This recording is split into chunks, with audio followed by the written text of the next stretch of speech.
E vamos continuar falando então dessa necessidade, irmãos, de uma consagração plena a Deus. Amém? Opa! Irmãos, eu vou dar um puxãozinho de orelha aqui. Posso, pastor? Mas quando a gente chega na casa de Deus de manhã, por mais que a gente tenha acordado, talvez não tenha tido uma boa noite de sono, mas nós temos que chegar com alegria, irmãos. Tá? Porque às vezes eu olho para alguns e acho que a pessoa chegou num funeral, não chegou na igreja, né? Não estou falando que eu nunca chego, às vezes é para todo mundo, inclusive para mim, tá? Quando a gente fala aqui, a gente fala para todo mundo, nós somos um corpo, a igreja. Mas Davi fala, alegrei-me quando me disseram, vamos à casa do Senhor, né? A alegria do coração, eu sei que nem todos têm uma fisionomia boa, né? Assim, né? Às vezes a pessoa é carrancuda por natureza, né? E até contra isso a gente tem que tomar algumas atitudes, né? A vida é feita de atitudes. As mudanças vêm por meio de atitudes. E às vezes nós temos que lembrar, né? De contar as bênçãos de Deus, e certamente isso vai afetar o nosso rosto. Especialmente no que diz respeito ao fato de que Deus nos livrou da ira vindoura. Isso por si só basta. Amém, irmãos? Basta. Você pode ter a vida pior que possa ter nesse mundo. Possa não ter privilégio algum do que ele tem a lhe oferecer. Mas se Jesus Cristo te livrou da ira vindoura, você tem muita razão para glorificar a Deus e ser alegre. Viu? Porque o contrário disso é que é uma razão de muita tristeza. Você ter o mundo inteiro a seus pés, mas ter a sua alma na perdição. Né? Irmãos, não preste atenção no meu óculos, viu? Ele está quebrado. Eu já peguei o óculos da irmã Isabel. Daqui, irmã, deixa eu ver se serve para mim. Não deu certo, ficou ruim. Eu peguei o óculos do menino ali, né? Daqui, filho, deixa eu ver o seu. Também não deu certo. Então eu falei, eu comprei um óculos de leitura. Eu falei, nossa, eu não vou enxergar ninguém. Então lá vai esse aqui mesmo. Eu quebrei ele, sabe? Quebrou tudo. Eu não mandei fazer outro, porque é o seguinte, eu sei que vai aumentar meu grau. Então eu tenho que passar no oftalmologista primeiro. Né? Porque realmente as minhas vistas, a órbita já não está muito boa, não. Irmãos, vamos abrir lá em Filipenses, nosso texto áureo, né? Capítulo 1, 20 e 21. Eu confesso, irmão, que estou tendo uma dificuldade de montar, peço que os irmãos me perdoem, esquema, talvez mais lá na frente eu lance esse estudo por escrito, porque eu acho que eu vou ter mais facilidade, porque realmente eu acabei me perdendo um pouco na montagem dele, dificuldades que eu tenho, eu sempre tive essa dificuldade. Mas espero que Deus aplique aos irmãos e amém, tudo o que for da vontade dele, irmão, da necessidade nossa, amém? Paulo fala assim, né, irmão, no versículo 20, capítulo 1 de Filipenses. Segundo a minha intensa expectação e esperança de que em nada serei confundido, antes, com toda a confiança, Cristo será, tanto agora como sempre, engrandecido no meu corpo, seja pela vida, seja pela morte, porque para mim o viver é Cristo e o morrer é ganho. Irmãos, esse é o propósito desse estudo. A consagração tem a ver com o que este homem colocou como objetivo de vida. Depois que Cristo apareceu a ele, que ele foi levado ao arrependimento e à fé, à conversão no caminho de Damasco, né? A sujeição dele foi imediata. Eu sei que nem todos acontecem, infelizmente, o mesmo. Quando ele diz, Senhor, o que tu queres que eu faça? Ali, irmãos, não foi mera boca para fora, mera coisa que vem só daqui, veio de coração. O que o Senhor quer que eu faça? A partir de agora já não sou mais eu. Agora é o que o Senhor quer. Então, irmão, isso é consagração. E é o que deve ser a busca de todos nós. Deus tem propósito para cada um dos seus, obviamente, sejam irmãos e irmãs, não é o mesmo para todos. No caso do próprio Paulo, esse homem foi chamado por Deus quando falou com Ananias, esse é para mim um vaso escolhido. Né? Assim como outros, os apóstolos como um todo foram vasos escolhidos. Né? Dentro desse propósito, Davi, Abraão, enfim. Mas uma coisa é certa, irmãos. Todos nós temos que ser para a glória de Deus, amém? Foi pregado isso aqui domingo passado, lembra, à noite? Nós temos que ser para a glória de Deus. Nós fomos comprados, foi mencionado isso aqui, né? Nós somos comprados por Cristo por preço altíssimo. Nós não podemos, irmão, nós temos uma compreensão intelectual e né, o sacrifício de Cristo, toda sua agonia expressa muito lá no Getsemane. Mas é muito mais do que isso. A gente não pode compreender. Não podemos compreender da agonia de Jesus Cristo. A gente tem uma ideia dentro do estudo, mas foi uma agonia intensa, irmão, a ponto de suar gotas de sangue. Que agonia foi esta? Qual a razão? Uma coisa é certa, o preço foi alto.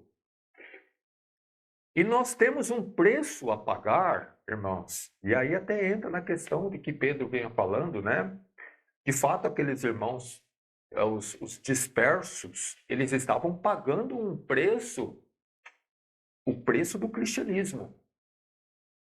Mas não o preço de um cristianismo de boca, mas o preço de um cristianismo vívido, que talvez esteja precisando se tornar mais intenso em nossas vidas. O pastor falou aqui da questão no final, de que né, o irmão também citou, nós não temos uma perseguição por meio do governo, né, do sistema. Não temos leis que proíbem o cristianismo, que nos proíbe de falar, de cantar, de orar, né? E de buscar o nosso Deus e de fazer toda a obra dele. Tudo que Deus ordenou a sua igreja fazer, nesse país nós temos a liberdade. De fato, irmãos, Deus vai cobrar da sua igreja, desta igreja, certo? O mau uso dessa liberdade. Já que nós temos total liberdade até o presente momento. Não sei até quando vai, mas temos, né? Mas uma coisa, irmão, nós temos que ter certeza, né? Consagração é muito mais do que uma mera abstinência de pecado. A abstinência do pecado, a santificação é vital. Talvez seja o primeiro passo, né? Colocar em boa ordem aquilo que está fora da vida, né? Da vida regressa que fala, da vida ruim, vamos colocar assim, né? A gente tem que tirar tudo fora. Hã? Pregressa? É pregressa? Eu entendi que pregressa é outra coisa. Mas a verdade é que temos que fazer os ajustes. Lembra do caso de Zaqueu? Né? Houve uma iniciativa muito rápida daquele servo de Cristo, a partir do momento que a salvação entrou na vida dele, que Jesus Cristo entrou na vida dele, ele já viu o seu pecado, viu a questão de necessidade de corrigir as coisas, de colocar as coisas no eixo de Deus. E foi feito. Isso precisa acontecer, mas é muito mais do que a santificação, Mas a igreja de Jesus Cristo também, irmãos, ela está aqui e faz parte da consagração, que nós sejamos combatentes do mal que existe no mundo. Correto? Nós somos colocados aqui nesse mundo para ser luz nas trevas. Logo, há uma incompatibilidade, né? Eu tenho que confessar, irmãos, às vezes eu estou numa situação e logo a palavra de Deus vem e aí você fala, por isso que a gente não tem problema. Essa semana aconteceu uma coisa, né? Aliás, eu vou te contar, né? Os últimos 2 serviços que eu fiz, só fiz para homossexuais, né? E esse último também. E o rapazinho chegou para mim, não vou mencionar nome, e falou assim, ó, o seguinte, né? Eu estou conversando com o meu namorado para ver o que nós vamos fazer aqui.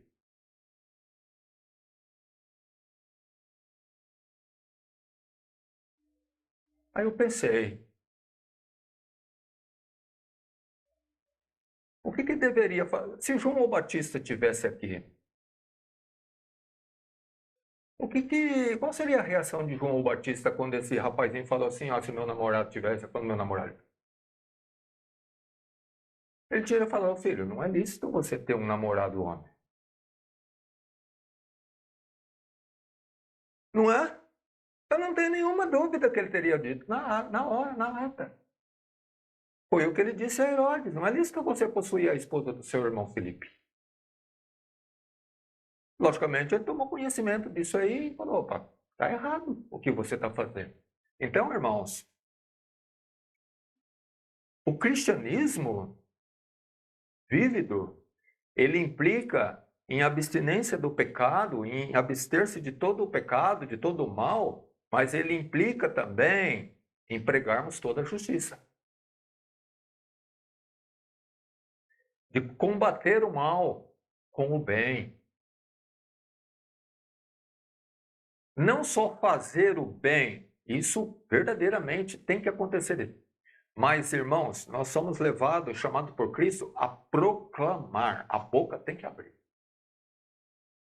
A língua tem que desatar. E a palavra tem que ser pregada. Isso tem que acontecer porque faz parte da consagração da igreja, da consagração pessoal de qualquer cristão a Deus. Né? Nós vemos nessa passagem, irmãos, que, de fato, a morte não é um problema para o crente, amém? Não é, está resolvido. Paulo fala muito bem, né? Porque, para mim, o morrer é lucro, é ganho. O partir e estar com Cristo é melhor. É melhor do que tudo que possa acontecer nesse mundo. Ainda que possamos ter uma vida muito boa, irmãos, e nós temos, a maioria de nós temos uma vida boa. Deus tem sido muito gracioso para conosco e misericordioso e tem dado muitas condições. Mas eu vou dizer uma coisa, irmãos, que isso não rivalize com o desejo do advento de Jesus Cristo e de nosso encontro com Ele. Que isso não roube o desejo de estar com Cristo, de que Ele implante seu reino nesse mundo e de que a justiça impere. Porque eu vou dizer uma coisa, irmão, mesmo que estejamos em uma condição boa, mas vamos falar a verdade, cá para nós, né? Dói você ver o pecado imperando no mundo, não dói? É duro, irmão. Você liga a televisão e você vê no rádio, é mentira deslavada, é corrupção, é tudo que não... E você fala, puxa vida, que inferno que é esse mundo. Coisa terrível. Então, Cristo colocará esse mundo nos trilhos, no seu advento. Reinará com justiça, imporá a lei de Deus. E isso é o que desejamos. Então, irmãos, nós temos que entender que o estar com Cristo, e mesmo que Cristo não volte, se nós partirmos antes, ora, Paulo acabou de dizer, estar com Cristo é muito melhor. Ele falou isso inspirado pelo Santo Espírito de Deus, irmãos.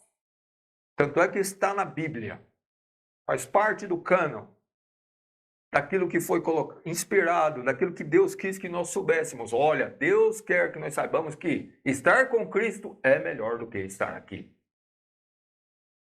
E você tem que ter essa certeza, irmãos, e nós temos que ter essa certeza, especialmente quando chegar o dia da partida. Amém? E esperamos seja lá com nossos 100 anos, né? 150, 200. Brincadeira essa parte, irmão, mas isso é verdadeiro. Paulo, quando falou isso aqui, irmãos, ele falou que ele estava até ele estava, né, dividido, né? Ele sabia da necessidade que as pessoas tinham de que ele permanecesse e continuasse pregando o evangelho. Veja bem, irmãos, olha como é diferente muitas vezes o sentimento e a percepção de uma pessoa consagrada, literalmente muito espiritual. Paulo tinha esses dois. Estar nesse mundo por necessidade espiritual, pregar, corrigir, instar, ensinar, enfim, orar, interceder, um âmbito muito espiritual. Necessidades espirituais dominavam a cabeça, a mente, o sentimento desse homem. Mas o desejo de partir e estar com Cristo.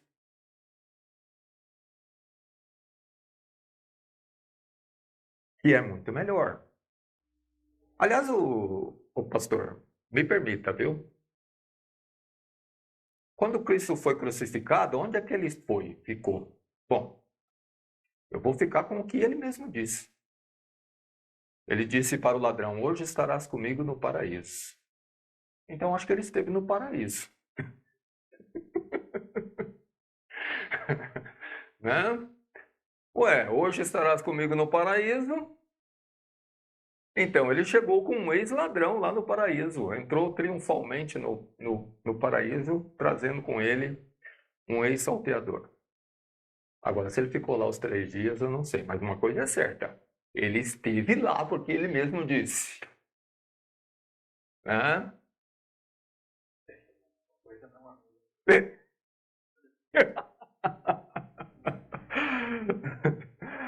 Verdadeiro. O Deus onipotente e onipresente. Irmãos, vamos ter que atentar para alguns princípios que mostram, talvez, a falta de consagração, né? E eu vou passar aqui rapidamente, é porque, né, tudo isso nós já temos ciência, mas a primeiro se eu sou um homem ou uma mulher, um cristão, uma cristã de oração.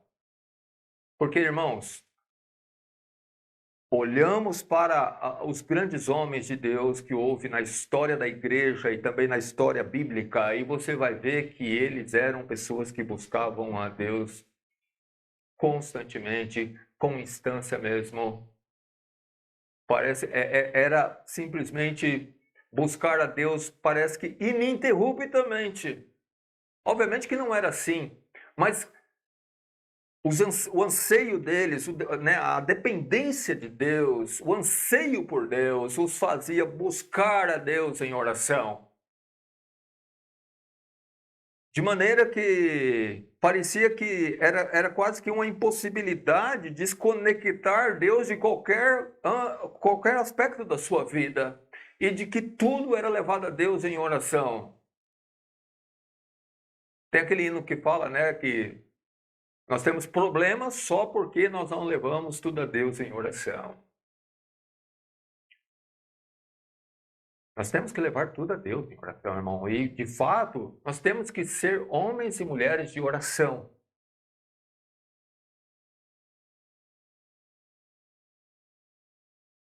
Orar insistentemente. Às vezes é por uma causa específica. Você já desistiu de orar por uma causa específica? Não desista.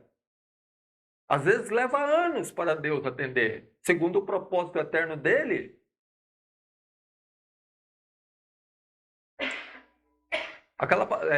Rebeca era estéril, né?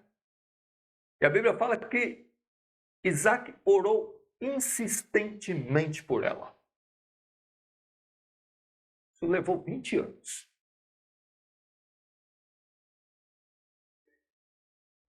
Mas temos que orar. Por quê?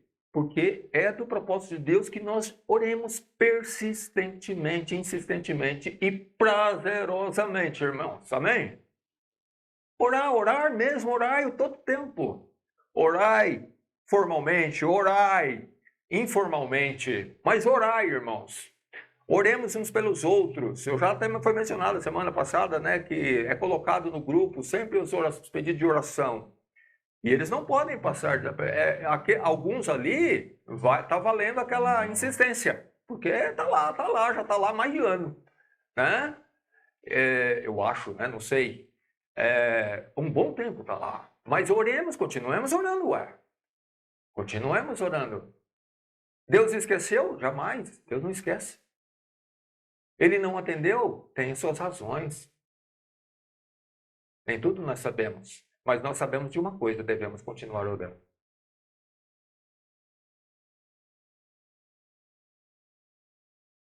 Jesus tinha esse hábito, né? Lá em Marcos ele diz, e tendo despedido, foi ao monte orar. Despedido a multidão. Despediu a multidão, os discípulos estavam lá no meio da água, no barquinho. Mas antes, Jesus foi orar. Especialmente, irmão, a gente tem que estar muito atento a momentos cruciais onde devemos orar. Lembra de Neemias? A hora que ele entrou na presença do rei, o que tem? E ali, o homem espiritual, irmãos, ele não vai esquecer da oração. De jeito nenhum. Ele não vai esquecer de orar. Outra coisa, irmãos, que fala é se nós somos leitores estudiosos da palavra de Deus. Já foi mencionado, né, irmãos, de que na história dos batistas, os batistas eram considerados como homens da palavra, os homens da Bíblia, os homens que conheciam a palavra de Deus e que eram realmente aprofundados nela. E parece que esse está se perdendo. Por quê? Porque está perdendo a espiritualidade. Está perdendo consagração. Não. O quanto estamos estudando a palavra de Deus, irmãos, se dedicando a ela.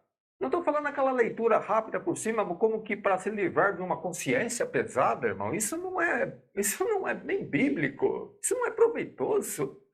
Eu estou falando de estudar prazerosamente a palavra de Deus, de buscar ela. Porque ela lhe faz bem. Porque você tem necessidade dela. Todos os dias. Como diz no Salmo 1, né? Antes tem seu prazer na lei do Senhor, e na lei do Senhor medita de dia e de noite. Veja, prazer na lei do Senhor e estar com ela dia e noite, ou seja, a lei do Senhor na minha vida, porque não tem outra coisa além do dia e da noite, né? Se não é dia, é noite. Se não é noite, é dia.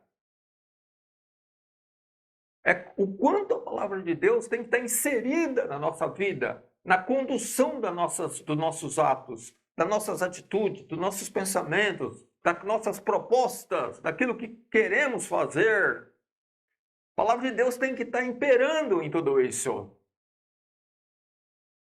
Porque esta é a vontade de nosso Deus, que Ele seja a palavra final.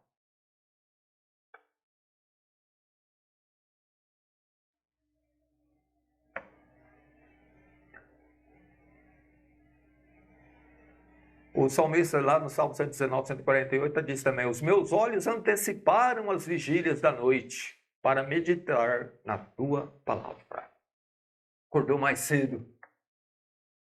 Por quê? Anseio pela palavra de Deus. Já aconteceu com vocês, irmão? Especialmente quando você está preparando um estudo que você está lá na cama e tá, né, e seu pensamento está lá, né? Na palavra. E aí você fala, não, eu tenho que levantar e ir lá. Para poder ver isso com meus olhos, né? Antes que a minha mente me traia e daqui a pouco eu já não lembro mais. Eu já fiz isso um monte de vezes. Não estou arrogando qualquer mérito ou glória, não, irmão. Estou falando de uma coisa que acontece. E não é estranho que aconteça com outros. Né? A mente tem que estar envolvida com a palavra, irmãos. Com a palavra pregada, inclusive. O nosso café é muito delicioso, mas ele não pode, né, ser mais delicioso do que o que foi pregado de manhã. Ele não pode ser mais atrativo do que a própria palavra do grande Deus. Nem só de pão viverá o homem, mas de toda a palavra que sai da boca de Deus. A prioridade, irmão, é do reino de Deus, a prioridade da pessoa de Deus, a prioridade, irmão, da sua palavra, ela tem que se fazer presente na nossa vida. Como eu posso provar que Deus está na prioridade da minha vida? Priorizando Ele e tudo o que lhe diz respeito.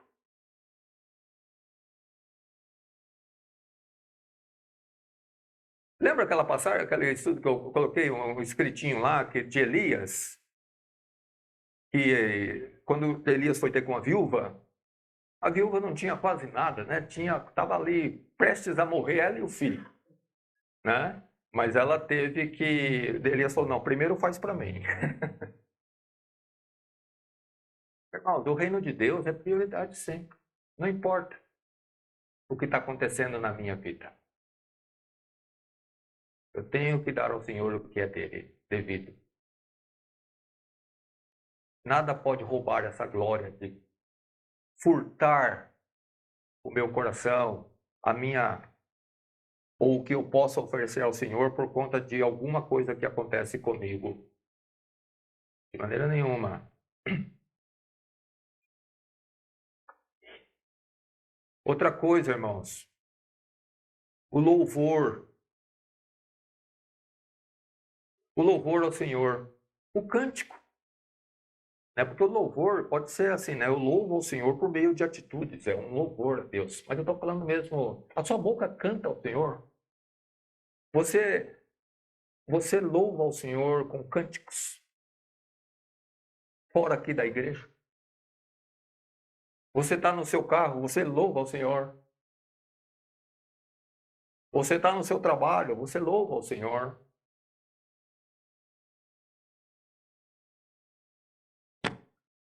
Isso também, irmãos, tem que ser considerado. Por que eu não louvo ao Senhor? Por que eu não canto a Deus? Por que eu não exalto o seu nome por meio da minha boca? Os Salmos, ele mostra muito bem. Salmos inspirado pelo Deus verdadeiro, pelo Espírito Santo de Deus, de que nós devemos sim louvar ao Senhor o tempo todo. Eu te louvarei, Senhor, no meio da congregação. Na presença dos deuses a ti cantarei louvores. A exaltação do nome de Deus, irmão, Deus espera que o seu povo o louve. Afinal de contas, o que Deus espera do seu povo? Não é que o seu povo o adore e o louve? O adore com sua vida, o adore por meio também de cânticos. Que expresse a sua gratidão a Deus, a sua adoração a Deus, louvando a Ele. Deus não vai atentar que se a sua voz é bonita ou feia, viu? Os anjos têm daqui até o céu para fazer ela chegar lá. Digna dos ouvidos do Senhor. Eu não me surpreenderia se ele pegasse isso e fizesse, se os anjos fizessem isso, né?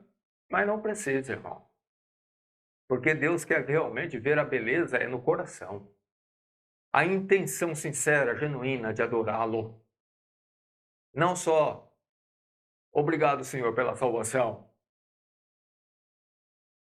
mas adore Ele cantando e louvando ao Senhor, irmãos, no seu coração. É o que a Bíblia fala lá nos Salmos. No coração, não da boca. Não cantar o louvor aqui, mas cantar a música secular ali, com o mesmo jeito. Da mesma forma, com as mesmas intenções, meramente cantar, cantar, só para distrair. Não. Cantar com a intenção sincera, genuína de adorar ao seu Deus. Aquele que salvou-nos. Louvai ao Senhor.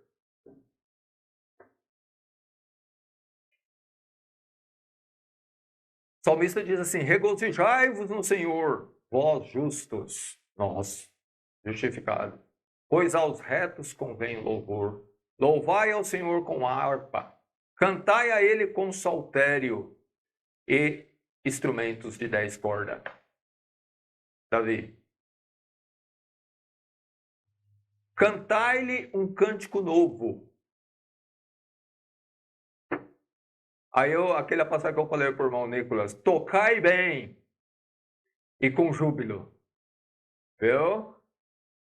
Cantar, tocar, mas não tocar de qualquer jeito não, viu, irmão? Tem que tocar bem. Mas não só tocar bem, tocar com júbilo, com alegria no coração. Irmãos, tudo isso eu estou citando porque isso tudo serve de parâmetro para saber como está a minha relação com Deus. Se ela está realmente bem, irmãos, tudo isso deve acontecer naturalmente.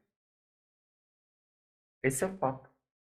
Se não está acontecendo, é porque tem alguma coisa de errada na nossa relação. Na minha relação entre eu e o meu Deus. Alguma coisa está no caminho. Tem alguma pedra de tropeço. Tem coisas que devem ser removidas.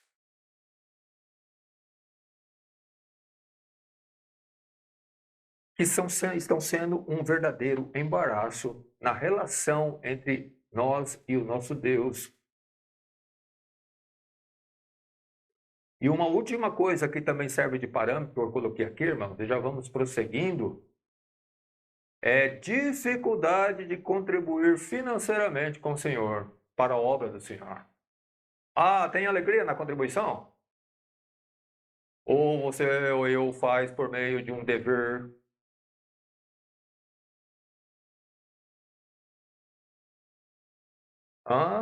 Porque, né?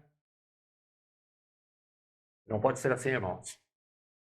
Eu fico olhando para e falo assim, eu olho essas passagens aqui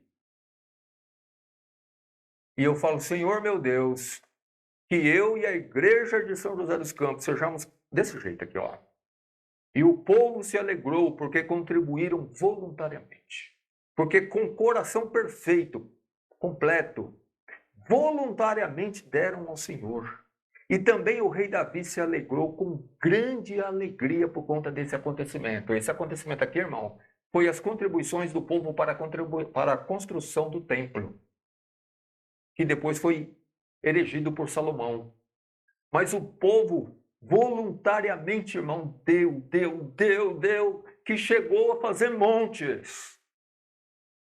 E com alegria o fizeram.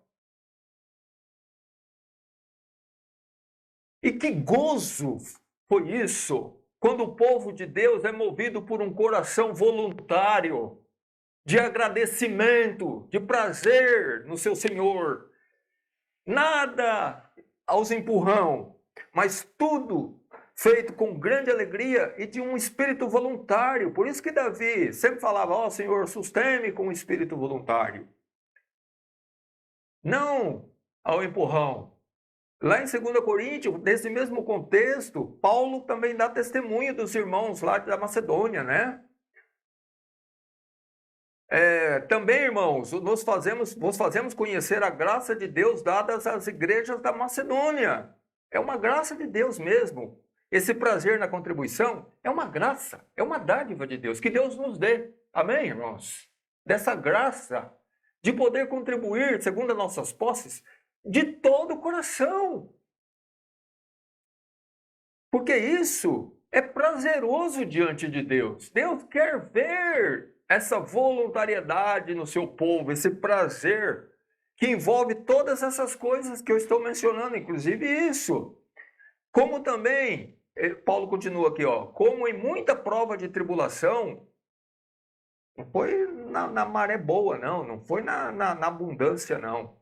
Mas mesmo na prova de tribulação, houve abundância do seu povo, do seu gozo, aliás, perdão. E como em sua profunda pobreza, abundou em riquezas da sua generosidade. As condições eram desfavoráveis. Porque segundo o seu poder, o que eu mesmo testifico, ou seja, ele era testemunha. E ainda acima do seu poder, deram voluntariamente. Olha só novamente a palavra voluntário aqui, ó. Porque é isso que Deus quer. Deus não quer aos empurrão. Deus quer ações do seu povo, mas ações voluntárias. Ações movidas por um coração temente, por um coração cheio de amor a Deus e a sua causa. Desejo sincero, verdadeiro, que não acaba da noite para o dia.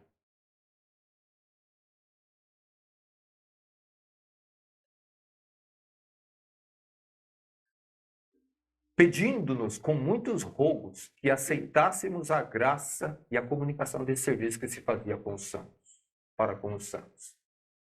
E não somente fizeram como nós esperávamos, mas a si mesmo se deram primeiramente ao Senhor e depois a nós, pela vontade de Deus.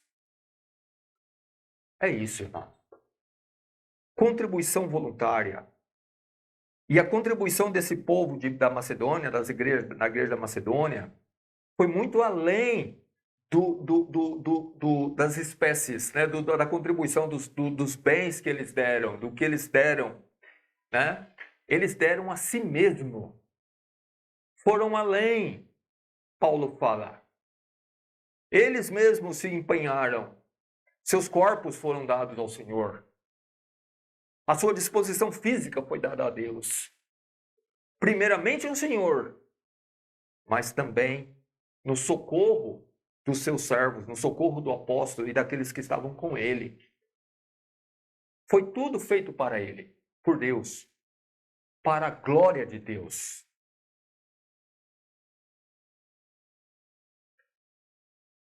Isso é consagração, irmãos. Se alguém está em Cristo, como nós lemos semana passada, o que ele é? Ele é uma nova criatura, não é? Então essas coisas têm que fazer parte e faz parte. Eu vou colocar de forma positiva. Faz parte do novo nascimento. Elas têm que aparecer em uns mais, em outros menos, mas né? Nem que seja aos poucos e de maneira evolutiva, elas têm que ir fazendo parte cada vez mais e mais da nossa vida. É importante que aconteça aquilo que a Bíblia prega, que uma vez regenerado, o que é velho vai saindo e o que é novo vai entrando, vai tomando a proeminência. Aquilo que até então imperava já foi despojado, foi vencido, foi crucificado. E o que surge agora é uma nova criatura que tem essas evidências falando alto na sua vida, percebida no mundo lá fora e percebida pela igreja.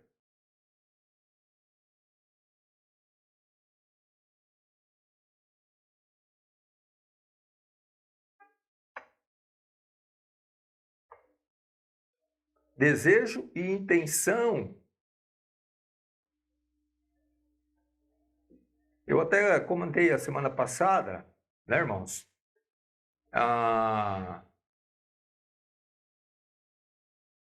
Que às vezes as pessoas, especialmente quem foi criado num lar cristão, dentro de uns padrões muito bons em termos morais, e ele tem uma conduta muito digna, moralmente. Mas uma coisa, irmãos, é que depois que Jesus Cristo entra na nossa vida, já não é mais por mero ensino dos pais.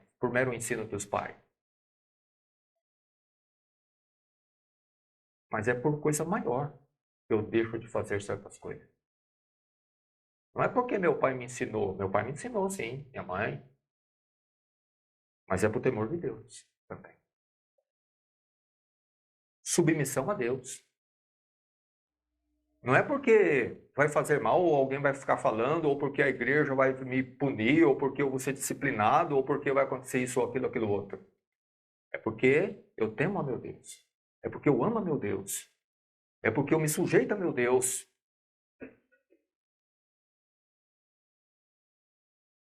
Porque Ele é o meu Deus.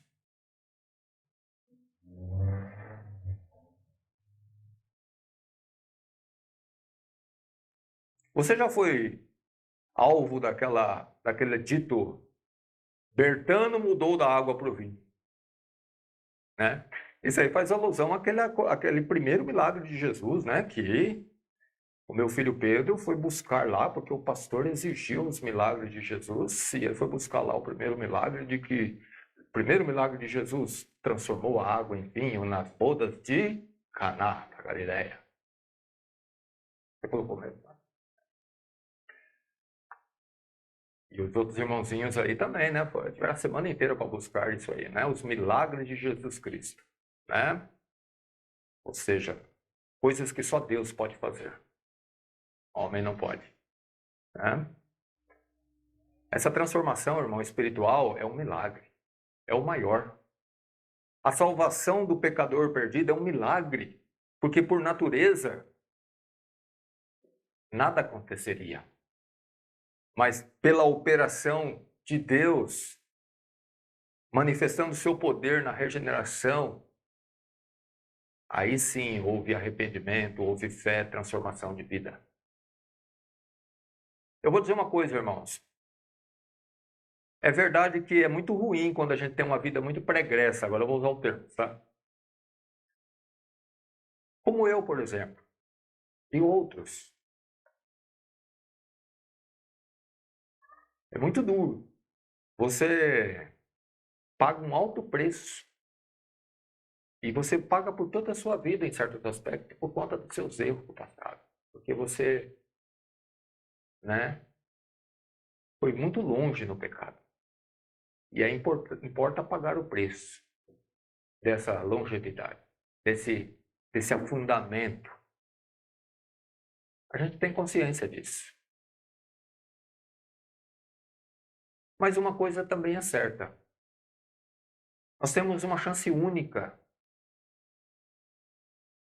de glorificarmos de maneira muito contundente a Jesus Cristo. Porque a transformação que Cristo faz, ela pode ser muito mais fácil, ser percebida com muito mais facilidade em quem veio de uma vida muito torta. A pessoa pode ver realmente o quanto Deus, quando Deus entra numa vida, o quanto ela muda. E como a operação de Deus é eficaz. Quando ela muda da água para o vinho.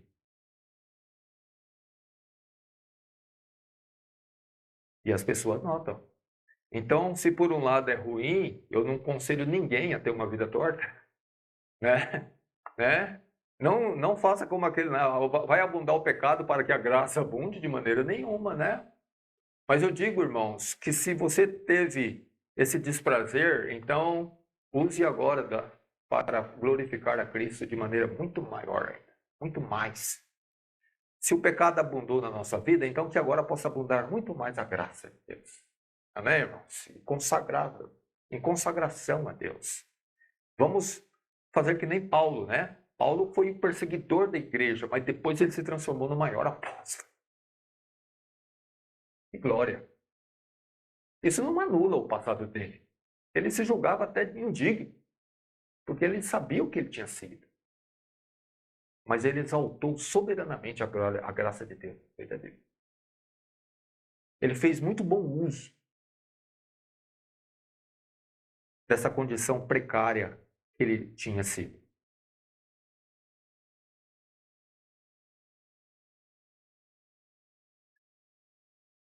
Deus, irmãos, ele sonda os corações. Nós vamos terminar aqui.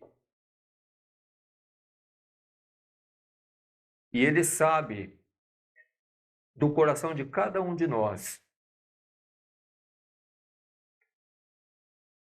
Deus nunca deixará de fazer o bem a quem faz o bem nessa vida. Ele retribui. Se você anda dignamente, de certa forma, de forma natural, comum, Deus vai te fazer o bem.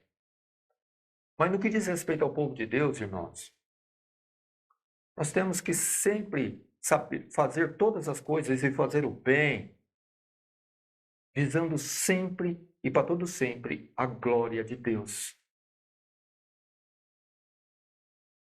Que não seja por nenhum outro motivo maior do que a glória do nosso Senhor. Que não haja competitividade. Deus sonda o coração. Ele sabe as razões, mas sabe com perfeição. Ele vai lá no âmago. Ele destrincha tudo. Deus não pode ser, irmão, de maneira nenhuma enganado. Sabe que naquele grande dia, até as obras que nós fazemos, vão ser passadas por critérios rígidos para saber se elas foram feitas verdadeiramente em Cristo. Se ela visou a glória de Jesus Cristo. E não por outra razão qualquer, porque se for por outra razão qualquer, vai virar cinza. Porque será provado pelo fogo. Uma forma figurada de saber que Deus não vai aceitar uma coisa que nós fizemos não para a glória dele. Única e exclusivamente para a glória de nosso Jesus Cristo, nosso Senhor. Porque Deus vai direto ao nosso coração. O julgamento de Deus parte do coração e se estende para as ações depois. Mas o princípio é lá. Jesus Cristo deixou isso bem claro quando ele, falando aos fariseus, falou do adultério e do homicídio. O julgamento de Deus começa na intenção, no desejo, no porquê, no qual a razão. Por que eu faço? Por que eu não faço? Por que motivo? Qual é o meu desejo com isso? Onde eu quero chegar? De que maneira Deus está envolvido nessa questão toda? Eu consultei. Eu busquei a Ele. Não, eu não posso fazer nada sem consultar meu Deus. Eu não posso fazer qualquer outra coisa que não seja para a glória dele. Ah, não importa. Seja financeiro, familiar, lazer, não importa. Com o que é? Ah, mas isso é extremamente importante. Então, é aí que Deus tem que entrar. Porque na maior prova, nós mostramos nosso maior amor. E a nossa maior fé. Não é quando a coisa está bem. É naquelas coisas cruciais. É que nós mostramos o quanto somos verdadeiramente consagrados a Deus e confiantes nele e na sua palavra e o quanto nós o amamos. Sonda-me, ó Deus, e conhece meu coração. Prova-me e conhece os meus pensamentos. Deus tem sondado, irmão, a cada um de nós. E Ele conhece realmente o nosso coração. Ele tem provado. E Ele conhece realmente o nosso pensamento. E Ele sabe aquilo que nós somos e aquilo que nós não somos. Ele sabe o quanto daquilo que sai daqui é verdadeiro e o quanto que daquilo que sai daqui não é verdadeiro.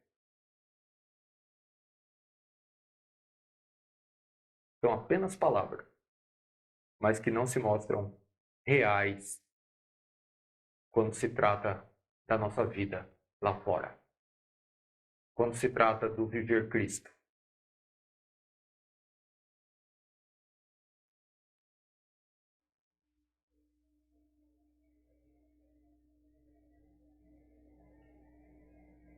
Que tudo que nós possamos fazer, irmãos, fazemos ou deixamos de fazer, que seja mesmo verdadeiro por conta do temor que nós temos a Deus e do amor que nós temos por Ele. Amém, irmãos? Que não seja uma hipocrisia, uma mentira, né? Que nós sejamos verdadeiros, reais mesmo. E só existe uma coisa que pode mostrar se ela é real ou não, se ela realmente acontece. E acontece ininterruptamente. Se ela acontece sempre, sempre, sempre e sempre. Quer dizer que então ali realmente está meu coração.